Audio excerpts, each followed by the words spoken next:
مرګرو دا زمونږ د خاکي او یک د پاکي ګل خان تاڼهدار او چې په علاقه کې کم کسان ګرځي راګرځي نو موږ د هغوی جانچ پړتال کوو. ګل دی توت دی توت دی راغلی جانانې چې درته یې کوي هلکه ته لږ دې خوره شه دا ته ډېر خوږې راخوږې ولې د اقبال پلار نه خو نه یې نه سره دي دې په ماشومان یې باندې نه ومتړلی ډېرو په سوزنۍ کې که نه نو زه اوس ګډ وډ روان یم ستا لپاره سیزني نه وه پکار ستا لپاره بیا ستره سنډا پکار سره دي څه خدمت وکړمه ته به نه مونږ خدمت کوې د ماشین څوټي خوراکه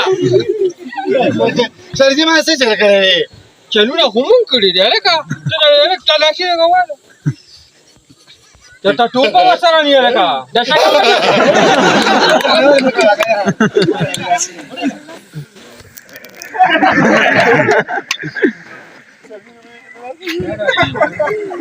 تا نه چې خلک ګوتې ډروړي نو تخلیږي ولې یا بس پته نه کېږي نازونه اداګانې دا نازونه اداګانې چې ته کور ودانې خو یې نه تخني هغې عادت کړی که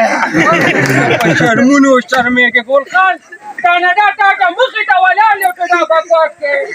نه ده سرزي بس ما څه غلطي کړې سرزي دا راټوه په یوګړې باندې دا څه یې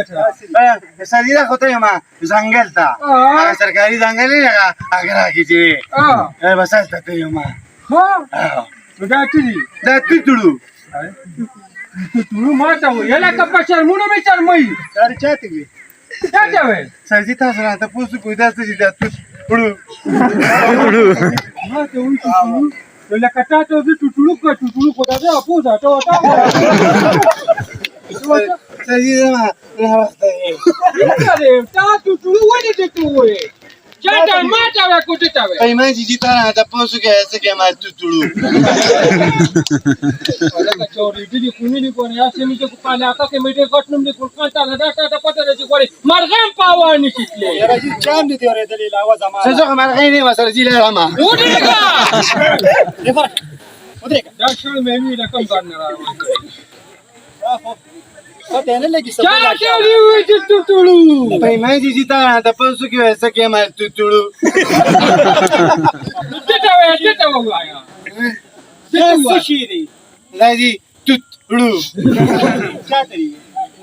چاته ویلې سرزي به چې تاسو کوم یو اشاره کوئ په تپوس کړه مشر تی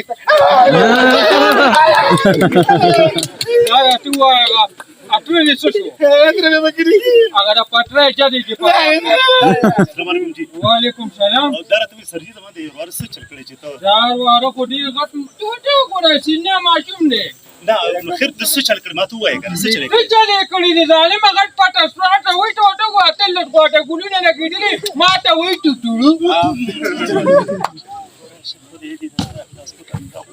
سرکاري خلک دي ته خو دا مه وایه که نه ته ولې ورته وایې چې توتړو ما پیمان کې ما به څه ویلي ما ته وایي څه کې ما توتړو یاره سرجي بې دبیرې معافي دی لږ دا ژبې لږه درنه را که نه دا مطلب دی دا زما راته سپکه ښکاري ما له خو هم نه مخکې ټارغې ایستلې خو هغه ژبه چې پکې وه هغه اوچته وې وه ښه داسې کار کو بنګ وي که نه نو په دې ځای به راخبره ختم ګنهګاري وو بیا دی کوټه دی یاره باندې